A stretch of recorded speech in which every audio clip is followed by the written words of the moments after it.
And we welcome you to the long-awaited first live post-game show of the 2024 Toronto Blue Jays season here, the Exit Philosophy podcast. My name is Scott MacArthur, coming to you from Halifax, Nova Scotia. His name is Richard Griffin in Oakville, Ontario. And Griff, positive signs, encouraging signs all around for this Blue Jays team, as for the third time in 4 games, they score 9 runs, including, for the second straight night, some significant add-ons in the late innings.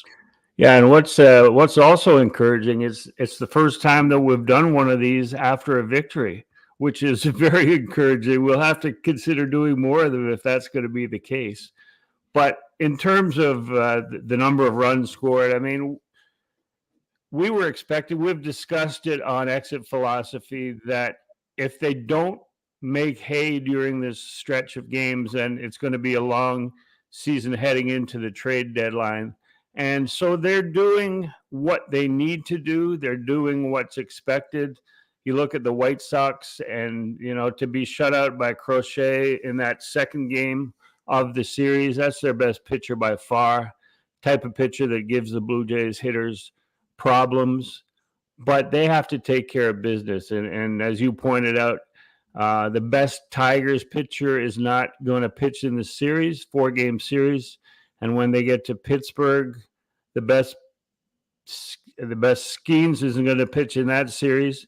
And then when they go to Chicago, they're going to miss Crochet because I think he's pitching on Sunday. So it sets up nicely for the Blue Jays moving forward, but they have to take care of business. And it certainly looks like some of the big hitters that they require to step up are doing just that. Yeah, and it starts, Griff, with, well, I mean, I don't know if it starts with Dalton Varsho, but it feels like a lot of big moments this year, to the extent that there have been big moments, have been provided by Dalton Varsho. And he leads this team in somewhat of a going away fashion at the moment with 9 home runs. But if you look at the way that this game laid out, I mean, Jack Flaherty's a guy who can really hump it up there with the fastball. He's got the slider to offset it. This is the sort of tough right-handed pitcher that has given the Jays issues all season long. And look, the Jays' offensive issues have been clear all year. The Detroit Tigers are an up-and-down team. They want to consider themselves an emerging team. They haven't necessarily been an offensive powerhouse of their own in the last couple of weeks. And so you could foresee a low-scoring game in this one and possibly a low-scoring series. And this game was low-scoring in the early going. Kevin Gausman threw 5 no-hit innings before getting touched a little bit in the 6th. The pitch count ran up, and he departed after 6 in a 1-1 game. And then there's Dalton Varsho going down and getting one of Jack Flaherty's sliders to put one over the wall in right center field and give the Blue Jays the lead right back, the lead from which they would not look back. And another big moment for him. I mean, this is a team that just has not hit a lot of home runs generally this year, but in no way because of Dalton Varsho's contributions.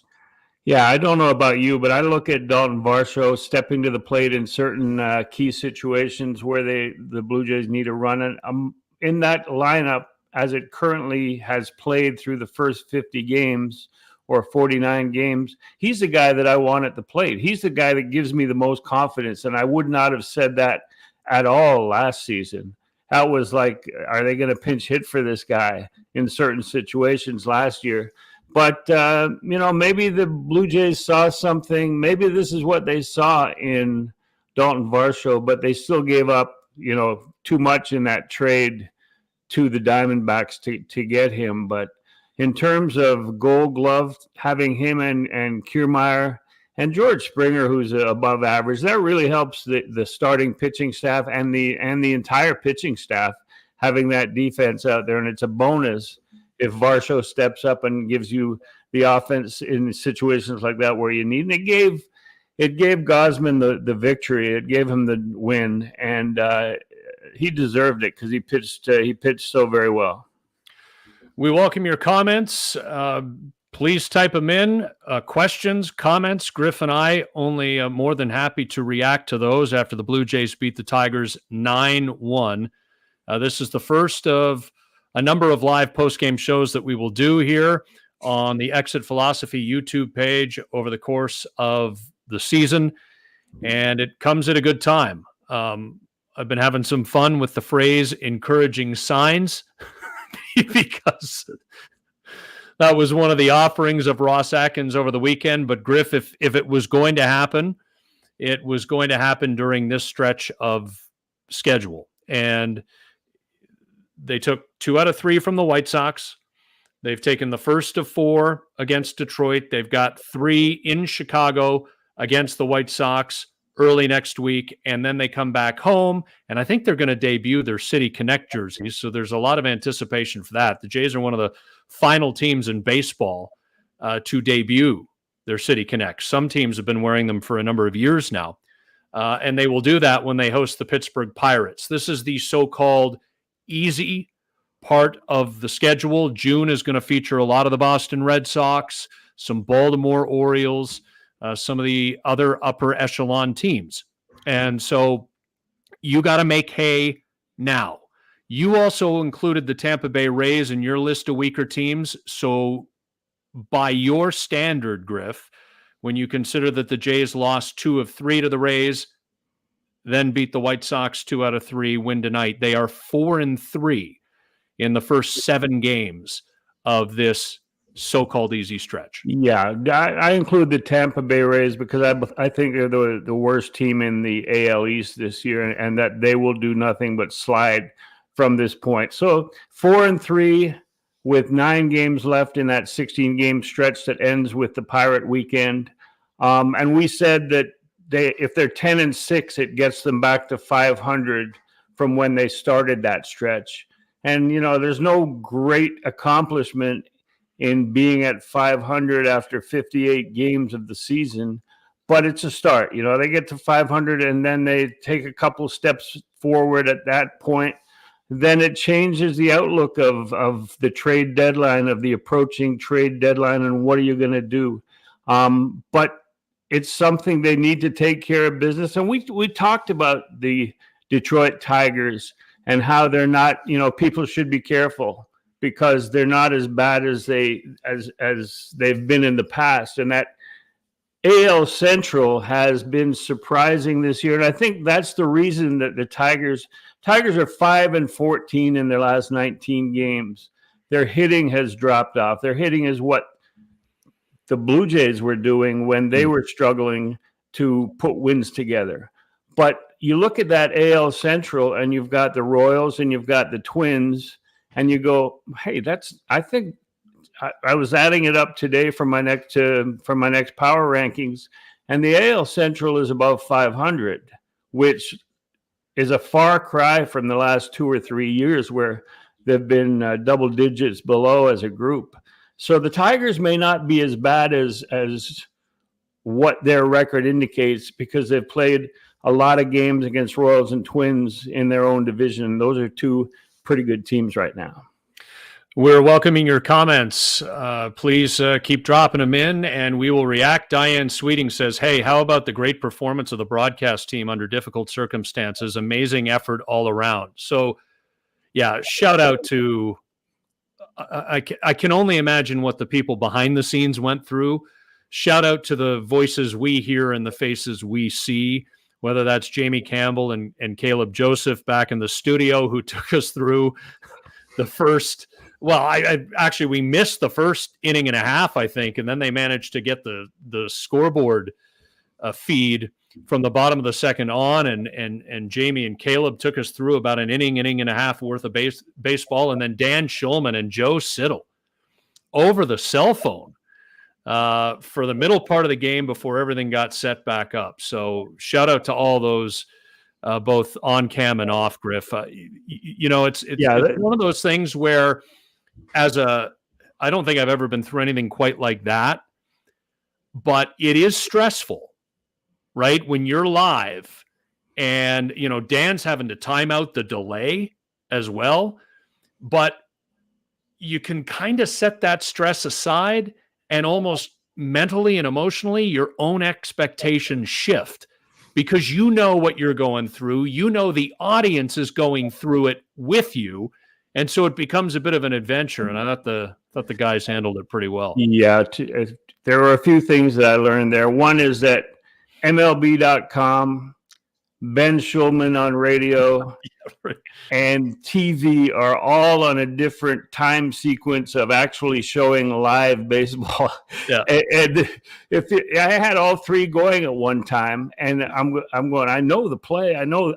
Don't tell me something I know already happened, but it was fun, and I'm sure that in hindsight they are going to realize that it was an experience. Nobody looking from home is going to hold it against them, and they're going to remember it for a long time. I remember I was doing a post-game show for the Expos, and I did it from across the hallway from the clubhouse, and I did it after games every night till midnight.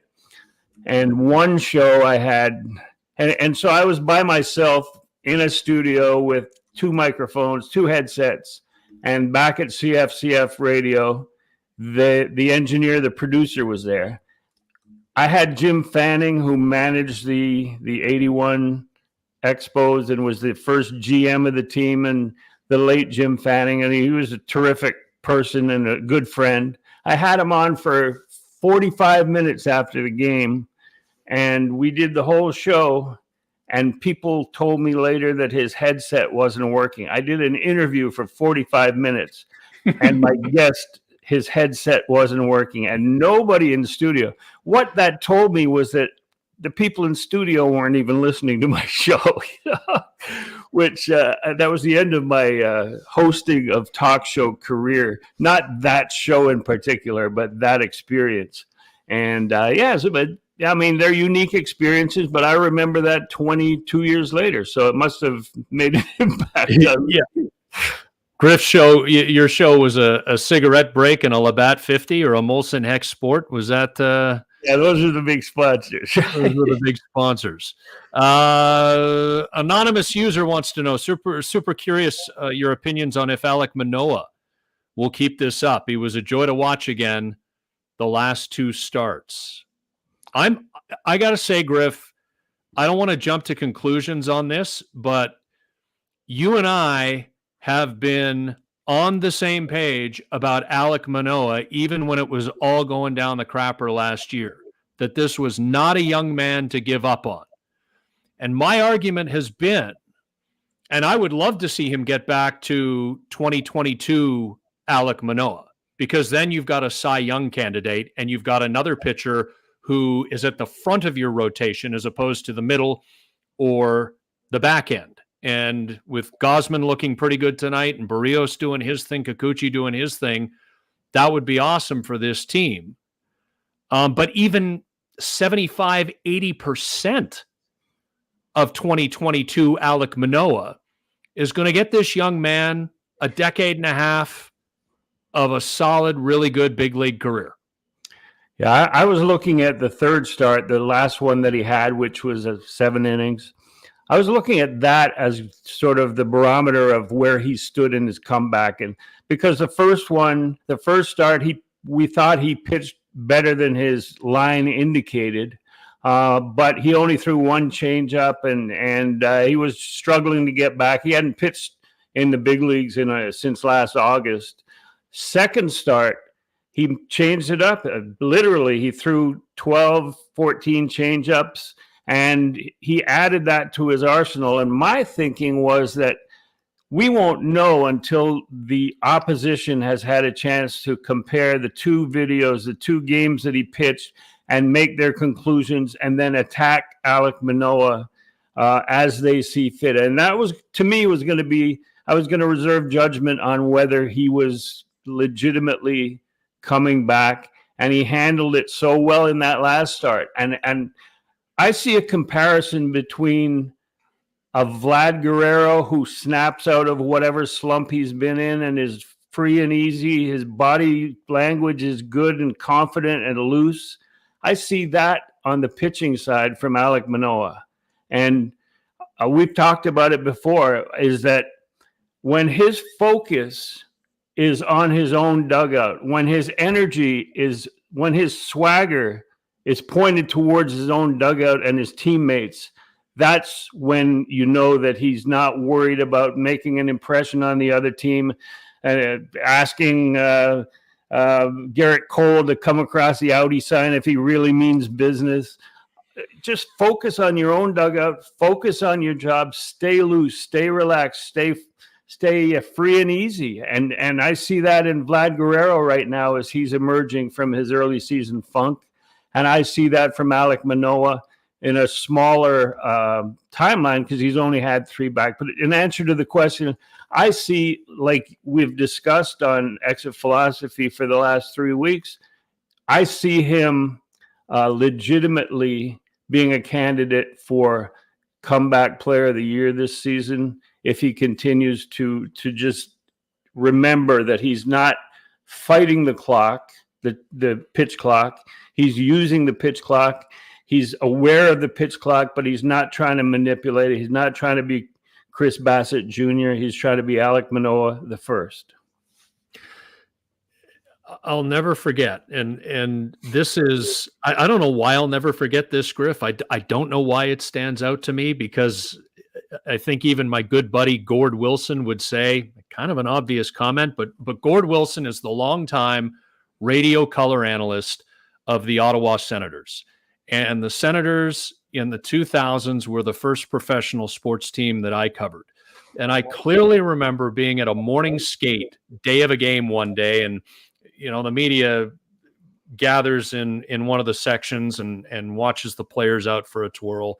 And I can't remember the context of the comment, but Gord Wilson said to me, "Scott, never, ever underestimate the value of confidence." Confidence, right? Because I'm guilty of it, Griff. Maybe you are. I don't want to accuse you of anything, but a lot of us, you could safely say yes. But a lot of us are guilty of forgetting sometimes that these athletes are people just like us. They have good days, they have bad days. They wake up feeling like crap sometimes. They wake up feeling like $1 million. They might be going through something nagging. They might have problems going on at home or something else going on in their personal lives. Justin Turner has been pretty open about his 0 for 30 plus slump that he just went through and trying to get back to the basics. And he was getting out in front just a little too much. He could see it on video and he was trying to make those adjustments. Getting your confidence back and then maintaining that confidence is so much of all of this. And as I said on our most recent Exit Philosophy episode, and if you're just joining us for the first time, thank you. You can get Exit Philosophy wherever you get your podcasts. And we also post it live on this YouTube page, youtube.com/@exitphilosophy, usually about a day and a half after we record. So you can look at our lovely faces as we bring you each and every podcast episode. I've said Manoah looks like a badass again. He looks like a badass on the mound. You like the dreads. He's in control. Dreads or no dreads, but like he physically imposing. I'm not a pitching expert, but appears to be repeating his delivery. The results would suggest that he is, because he's getting good location with his slider, with his fastball. He's working in that changeup to left-handed hitters. But he looks like a badass again. And you're talking about that with the body language. I'm just describing it in a different way. It looks like he's back. But 3 starts, 2 plus most of the other one pretty good. It's too early to say. But just remember, as wild as a career arc as it is, this guy has been an elite pitcher at the major league level for longer than he's been a bad pitcher. at the major league level. And if he locks it back in, why would we believe that 2023 is the truth any more or any less than we would believe 2021 and 2022 is the truth? Yeah, and the thing is that every athlete and probably everyone in life realizes that to be successful long term, you have to fail at some point in your career, in your life. And Alek Manoah had never failed at any level, including the University of West Virginia, including when he turned pro, including in the Cape Cod League when he was there, including his rookie year in the major leagues, and plus the 22 season where he was one of the finalists for the AL Cy Young. So the 23 season was his first bout with failure. And, there was the humanity showed itself. The humanity is there, as you pointed out in your earlier answer. And even as a manager, even as John Schneider, you can have the perfect game plan. And I've been around 19 major league managers in my time in and around Major League Baseball. And they all have a really good game plan. But the humanity of the players, it's not, you're dealing with human beings who are subject to failure, to injury, so the best laid plans. And so Manoah has now encountered his failure, encountered his period of failure, has come out the other side. He's not completely out of the woods. Obviously, something could happen to set him back. But the upward trajectory of his comeback is what you and I have talked about, have seen, and are hoping continues for him, because like I've said before, I've known him since he was at his first Blue Jays training camp, and I was PR guy for his first couple of years, and I really like the young man, and I hope nothing but the best for him.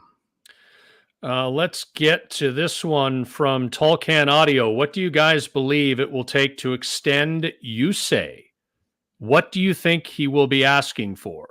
All right, so some quick context here. Kikuchi turns 33 on June 17th. So he's got a birthday coming up. He is in the final year of a 3-year, $36 million contract with the Blue Jays. That breaks down to 16, 10, and 10 over 3 years. So he took almost half the money in the first year of the contract.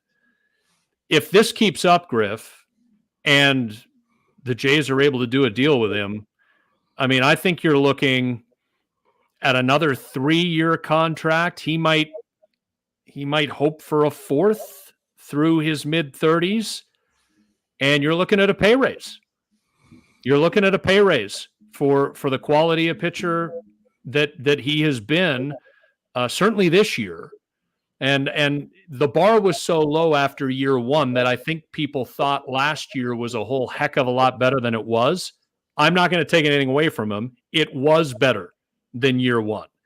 But even the home runs are down this year. And if he's found something, I mean, this is not an ace, but this is a more than serviceable 3 in your rotation. And if Manoah's back and Gosman's on board, which we know he is, and Barrios is on board, which we know he is, Yusei Kikuchi is a very good mid to bottom end piece of any rotation.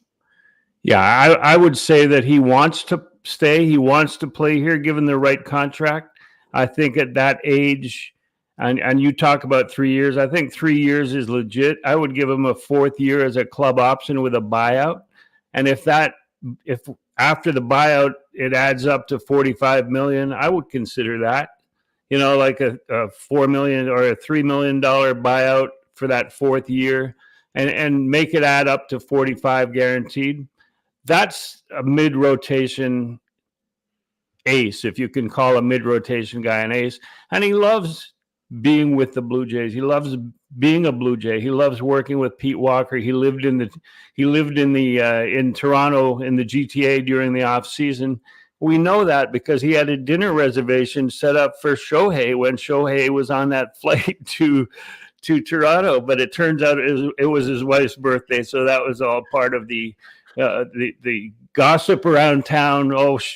Yusei's got a reservation for 50 people at a sushi restaurant. It's got to be that Shohei's coming to town. No, it doesn't. But no, the point being that he loves being in Toronto. He loves working with that coaching staff. They've turned him around after a dismal season, which happened to be the same dismal season that Barrios had. So if those two guys are in the middle of you forgot about Ricky Tiedemann, or at least someone from within the system. Well, he's got to stay healthy, Griff. Yeah, I mean, but I'm just talking about, do you need all 5 expensive starting pitchers as you currently have it right now? I would say no, but I would say mid-rotation, Kikuchi should be one of those guys, and 3 years plus an option seems like the right deal for me. Yeah, just on that, because you brought Tiedemann's name up, I mean, the health stuff is starting to compound here, and it's not the Danny Jansen bad luck, right? It's biceps tendonitis that knocked him out for a couple of prime months last summer, and it's elbow stuff this year. Is one tied to the other? Sometimes it is. That's worrying, right? So I don't know what is a reasonable expectation for a guy like Ricky Tiedemann or any other young pitcher. And they don't have a lot of guys knocking on the door. Well, the other choice would be if you're taking one of your position players and trading them, and in that deal coming back, you have a ready for primetime young pitcher that is not from within this organization, because we just discussed it. There's not a lot knocking at the door right now, but the guy that you're looking at to fill out the rotation could not even be here right now. Could be acquired in a trade if they're going to have to trade somebody like a Bo or a Vlad or anyone that it would be worth a good feedback. The Exit Philosophy podcast is live after the Blue Jays beat the Detroit Tigers 9-1. This is the third time in 4 games the Blue Jays have put up a 9 spot on their opponent. And look, White Sox, Tigers, doesn't matter. I mean, this team needs to start hitting, and this team needs to make hay during this stretch of the schedule. They've put themselves in this position. And so we're not going to sit here and quibble with the quality of opponent. If this Blue Jays team is for real, they'll do some damage here in the next 10 to 14 days. And then if this Blue Jays team is for real, they won't drizzle down their pants against the Red Sox and the Orioles in June and smack us with a reality check, right? I mean, if they are for real, that will be reflected going forward. Griff, I have my doubts, but I'm not going to rain on their parade as they start to chug a little bit here offensively. Yeah, I mean, they're playing a schedule that's considered softer, but everybody's playing those teams at some point, and the Jays have had some tough April and May series that they've played in. I think that there are 12 teams. There are now 12 teams within 4 games, either way, of 500. So either within 4 below to 500 or within 4 above to 500. To me, those are 12 mediocre teams. And you could throw a blanket over that group of 12. The Blue Jays are among that group. Somebody's going to break out of that. And the Jays are as likely as anybody. I mean, they've got, we pointed out, they've got 6 starts in a row of 6+ innings, 2 of 7 and 4 of 6 innings. And that was something I asked John Schneider about on the last homestand, is if you have 5 starters giving you an average of 6 innings per outing, then that doesn't leave you very many innings to take care of from your bullpen. From 8 relievers, that would be 21 innings per week. So if you can't divide 21 innings among 8 relievers in situations where you need to put together winning streaks of 5 or 6 or 7 of 9 games or 10 of 13 games, if you have the depth in your bullpen and your starters are giving you 6+ innings. That's the formula. That's the formula. You get a little bit of offense. Every once in a while, you might get shut down like Crochet did with the White Sox. But if they show that they can score runs in 3 out of every 4 games and then win a low-scoring game every now and then, they haven't been able to do that all season, is win a game where they're only scoring 2 or 3 runs. They don't do that. I think they've won 1 game like that. So there's a lot of flaws in this team. There's a lot of faults in this team, but they're in a stretch of the schedule. They haven't proved anything, but they need to go 10-6 to get back to 500. They're 4-3 in this stretch of 16 games. So we'll see. We'll see. But, you know, you don't want to dump on a situation where they have scored so many runs in the last 4 games. You want to cut them some slack and let them play it out and then just observe after that. Yeah, Bichette had 3 more hits tonight. Vladdy, I mean, it was an add-on late, but I don't care. I mean, if you hit a ball as hard as he hit it to deadway center field, that's a good sign. I mean, it doesn't matter if it turns a 7-1 lead into a 9-1 lead in the 9th inning. The fact is that he barreled it, and lots been made of the exit velocity and how hard he's been hitting balls of late, but the power just really hasn't come around. It's his first home run since May 5th, his second in 37 games. He hit 3 in the first 13 and has had 2 since, but maybe this is a positive sign for him. And I remember talking a lot about this last year, Griff, as the second half was coming around. I said, you know, Vladimir Guerrero Jr. has got to have moments every now and then. And what I mean by moments doesn't mean he's going to be a 45 home run hitter or get the 48 like he did in 2021 or ever be a 50 home run guy. But if you're in the 6th inning, 7th inning, and it's your second to last plate appearance in a ball game, and you're down 2-1, and you got a runner on first base with 2 outs, and a 2-run blast turns a 2-1 deficit into a 3-2 lead, or a 3-run home run turns a 1-run deficit into a 2-run lead in sort of that 6th, 7th, 8th inning window of a baseball game. If you do that 5 or 6 times over the course of a season, that changes the complexion of not only those games, but of your team record. And so I think the Jays are still waiting on some of those moments. And I know it just doesn't fall in Vladdy's lap. Others have to have them too. Dalton Varsho had another one tonight, right? 1-1 tie, top 7. He breaks it with a 2-run home run. His 9th of the year. He leads the team with 9 home runs. But Vladdy provides some of those moments. Yeah, and again, another question that I asked John Schneider is, how do you put together, instead of a win followed by a loss, followed by a win, followed by a loss, how do you put a streak of wins together? And he said that you just need to have the add-on runs. And he stressed that, the add-on runs. And we saw that, obviously, when you're scoring 9 runs, there are add-on runs. But they didn't need all those runs. But look at tonight's game. They score those add-on runs, and they don't need to bring in Jimmy Garcia or Jordan Romano. In a close game that they've been playing for the first 2 months, they would have had to use both those guys. Now they go into tomorrow, and if they got another lead, what do they do at that point? But they've got both guys fresh. They won the game because of the add-ons.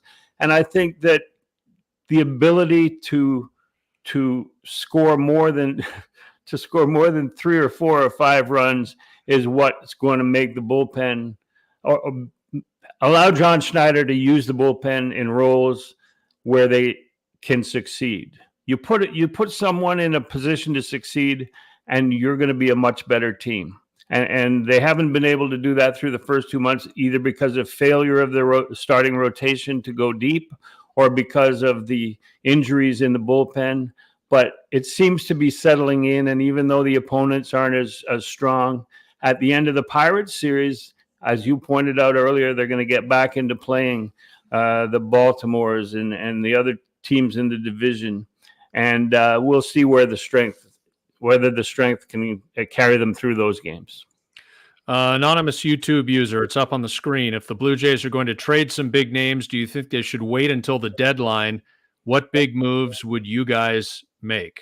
So I'm going to handle the first question because it probably at this particular juncture on May, and I want to get the date right because I never remember these things. What is the date, Griff? 23rd. May 23rd. May 23rd. This isn't the time of year where trades typically get made. I mean, there are maybe 3 or 4 teams in all of baseball that, if they're being real with themselves, would say, we're out of it. Chicago White Sox, Colorado Rockies, Oakland A's, LA Angels. Right? I mean, there are other teams that aren't good enough to make the playoffs. And if they happen to sneak into the third wildcard spot, for example, aren't good enough to go very deep in the playoffs, but they're not at a point on May 23rd where they're ready to do deals. I think the deadline is the pressure point where teams ultimately make those decisions. But I'll speak in another broader generality, which is to say, now is not the time to trade Vladimir Guerrero Jr. and Bo Bichette for a variety of reasons, not the least of which is that would literally be waving the white flag and declaring all of this over the last number of years a complete and total failure. If you break away from Vladdy and Bo this season, you are saying this hasn't worked and this doesn't work. And that would be a catastrophic failure for this front office and for the owner of this team, which just pumped hundreds of millions of dollars to turn the stadium into a baseball-only revenue-generating facility. And so I just don't see it happening. Yeah, you go into stadiums around baseball and you watch the games, and the teams that are ready to trade right now, to trade some of their star players, you look around the stands in their home games, you look around the stadium in their home games, and they've got like 20, 22,000 people. And so when they do trade one of their marquee players, it's not going to make that big a difference in attendance. But we've spoken about that too, with the new stadium and the configuration and the money they sunk into that. There is not a chance that they would trade, that this general manager, Ross Atkins, would trade Bo or Vlad, because as you point out, it would just point to an abject failure for 9 years of his regime, for 9 years of his rule as GM. And so if those players were going to be traded, you would see a change in the front office, not the CEO, not the president, because Mark Shapiro has done his job. The stadium was built. The player development complex in Florida was built. They are state of the art. But the roster as it stands now is shaky, questionable. They need players to step up. And if they're going to trade some of those, it would have to be under a new general manager moving forward, someone with a vision for the next 4 years that they could sell to the fan base and say, hey, we got these 3 prospects in the trade for so-and-so that are 1 year away. So stay with us the rest of this summer. And again, it would have to be if the team takes steps backwards before the end of June. Then, you could look for something like that. But if this team is hovering and the general manager is still there, they're not doing anything with these guys.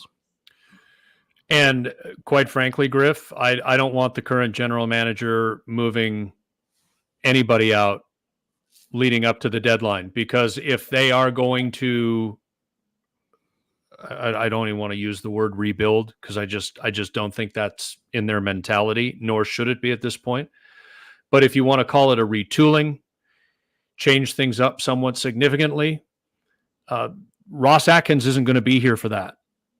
He shouldn't. So Ross Atkins should not be the person who begins the tear down or makeover or whatever it is that you want to call it. I mean, he's in my opinion, if there are going to be moves in late July because June doesn't go well against some pretty good teams, he's got to go.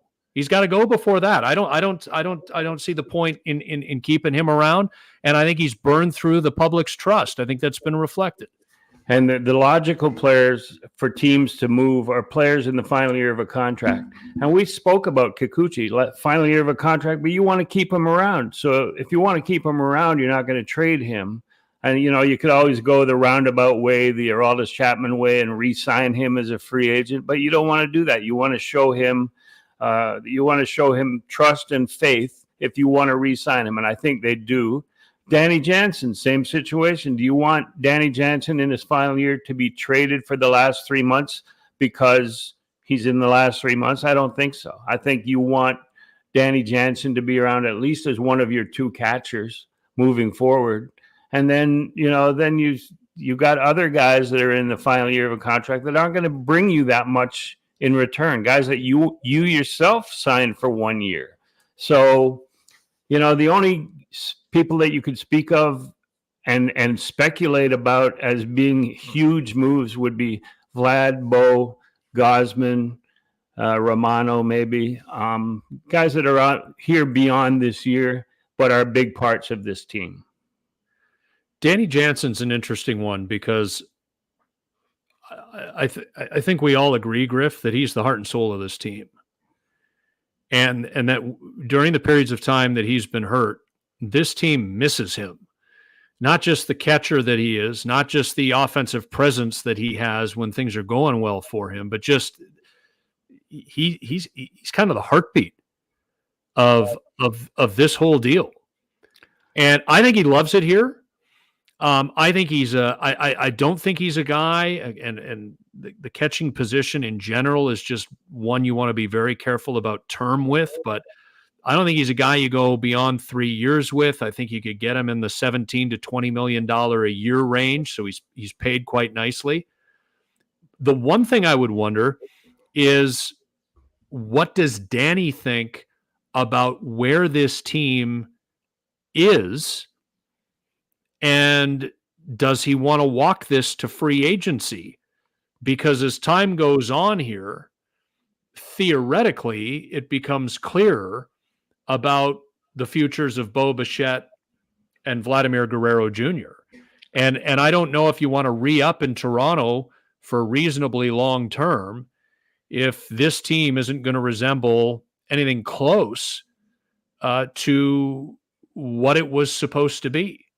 Yeah, but I think that a comfort level is as important as the speculation of whether a team can win a World Series. I think in this day and age, comfort, financial, taking care of your family. I think that Danny Jansen is an adult in the room in that clubhouse who can back up his words. There are other adults among the position players, but some of them are frauds and aren't backing up the leadership that they're supposed to be showing it. And behind the plate at catcher, you've seen what Alejandro Kirk his limitations. He cannot be a 5-game per week catcher. He can't be a 4-game per week catcher. So if he can't be your number one catcher, then that leaves Danny Jansen, who can catch 4 or 5 games a week and do quite well. So I think that Jansen's injury at the start of this year showed the ceiling for Alejandro Kirk moving forward. I think his career is now stuck into being a backup or a second catcher on a good team or on a bad team.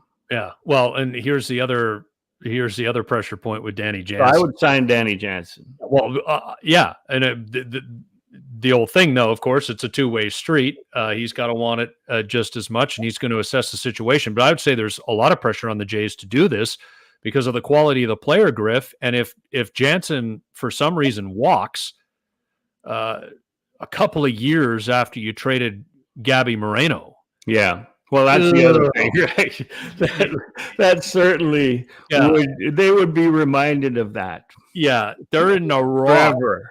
They're in a hole under a rock large enough for Mr. Ross to crawl under if that happens, right? Because you start losing the beloved on top of everything else, and yeesh. So yeesh. Dalton Varshaw's improved performance is all good, but that doesn't take away from the fact that the guy they traded away, the catcher they traded away, is a much better catcher than Alejandro Kirk, is a much better piece of a puzzle. And as you're pointing out, you can't afford to lose the guy, the only guy who is an equivalency to Moreno as a free. You can't lose him as a free agent. And if you trade him if you trade Danny Jansen, you're not getting back a piece that's going to help you this year or next. I don't believe. Well, no. And people say, why didn't you trade Kirk in the deal with Arizona? Diamondbacks didn't want Kirk. It's not, trades aren't just, hey, we're going to send you these two players so you can send us this guy. Like I love the fans who go, they gave away the wrong guy. The purpose of a trade isn't giving away anyone. It's getting quality for quality, and they made a mistake. Yeah, I mean, they couldn't have made the trade if Kirk had been included along with Lourdes Gurriel Jr. Right, and that was even Kirk coming off of a pretty good offensive season, but the catching position is not given the pressure on the knees and everything is not the place where the fleet of foot reside. But good Lord, I mean, it takes Alejandro Kirk 3 singles to score from second base. How about Daniel Vogelbach's drive off the fence today? Like deepest right center field, and the camera comes as he's reaching first base as the throw's coming back into second base. And I don't think he was just loping down to first. I watched. We saw the home plate camera angle. I got to tell you, Griff, and the home run the other night was the first time that I'd seen it. But Vogelbach has when Vogelbach gets all of it. And that hasn't happened much this year, but it has happened a couple of times this week, including tonight, even though it didn't clear the fence. When he clears through a baseball, it is all power. And he didn't loaf. I think there was a half a second where he was kind of like, yeah, that felt good. But then he got on his horse. And unfortunately, the horse collapsed beneath him. And the ball was on the way back to the infield by the time he touched first base. Yeah, Daniel Vogelbach to me has the least athletic power swing. He reminds me of a left-handed Mark McGwire who he was just using all overpowering baseballs, but he didn't look like your Ken Griffey Jr. or anyone from that era who was also a great home run hitter. McGwire just overpowered and crushed balls, and Vogelbach does it from the other side. Only Vogelbach, I think, is a lot slower even than Mark McGwire. So the Blue Jays win the first of 4 in Detroit, 9-1 the score. This is the third time in 4 games that the Blue Jays score 9 runs. Now, they did get crocheted in the 4-game span as well, shut out by the Chicago White Sox and Garrett Crochet.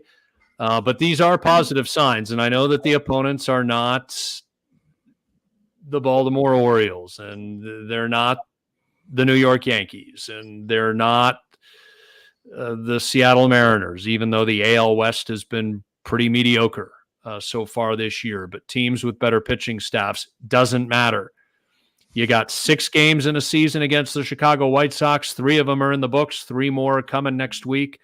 You got this series, 4 against Detroit. You got 3 with the Tigers at home, I think, in July. I mean, these are the games you got to do damage in. And so you play these opponents. You play all the opponents. You play everybody in Major League Baseball now. At least 1 series a year.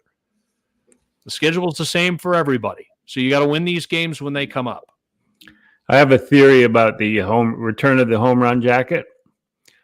I think it's like when you fire a manager and replace him, you always do it in a situation where you have an opportunity for the guy to get off to a really good start as a manager. You do it before you play a series of crappy teams. And is it a coincidence that they wheeled the home run jacket out for this 13-game stretch where there's a chance that they're going to hit some home runs and score a lot of runs? And I mean, I'm a big fan of the jacket. I have been since they wheeled it out or thought of the idea in Buffalo with the Ante del Barrio at the end of the dugout, and then it had that flavor to it, and it became a thing. I think it was one of the first home run celebrations in baseball, and then they gave it up because people, I don't know why they gave it up. People in the front office thought they were having too much fun, I guess. But now it's back, and I love it. So. But I think that they were pretty shrewd about when they brought it back. Yeah, well, teams are doing it. This is part of it now, right? They got the Trident in Seattle. I think the Red Sox got rid of their shopping cart or their laundry cart or whatever it was where they wheeled a guy down the dugout. I hope they did. That was the most brutal home run celebration for a big market team. Well, they invented baseball there, Griff. I mean, maybe somebody accidentally lost control of the cart and it wheeled its way down the stairs and somebody blew a knee or something. I mean, who the hell knows? That's quite possible. You got some. You're onto something, Scotty. We could tell some Fenway Park stories. What a dump! Oh yeah. Oh well, it's an old cathedral. It's an old cathedral. There's no doubt.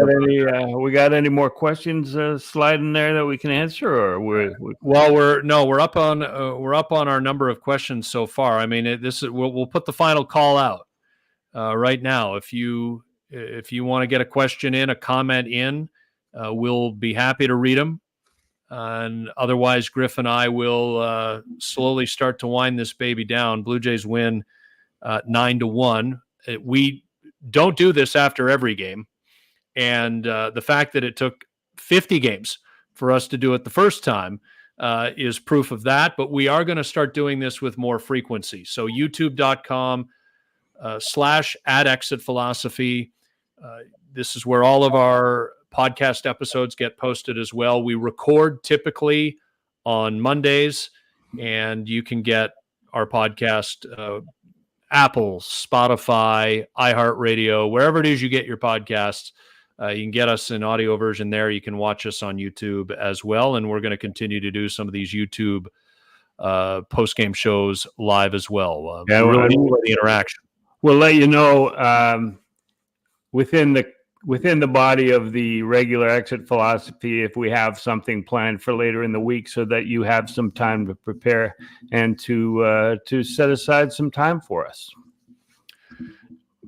I know the cliche, it's a long season, but for fun, will you give your World Series predictions? It's from an anonymous user.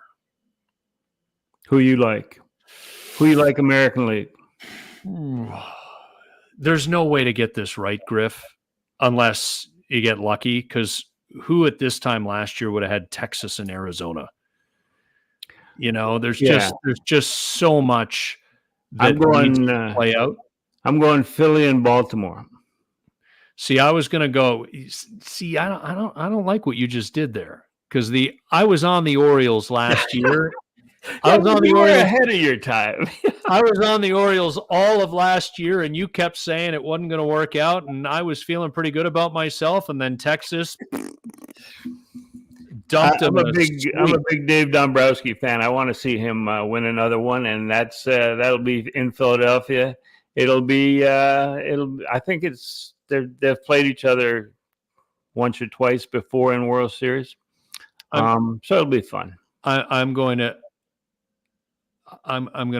go out on a limb, and people are going to say, "Well, what do you mean? I mean, this team wins 100 games every year. What do you mean going out on a limb?" If the Dodgers can get their rotation healthy, if, say, like Walker Buehler can be a human being who goes out there every fifth or sixth day, like he did 3 or 4 years ago, and be anywhere near what he was, and you add that to the pieces that they have and the top three in their batting order, I think the LA Dodgers are going to do it.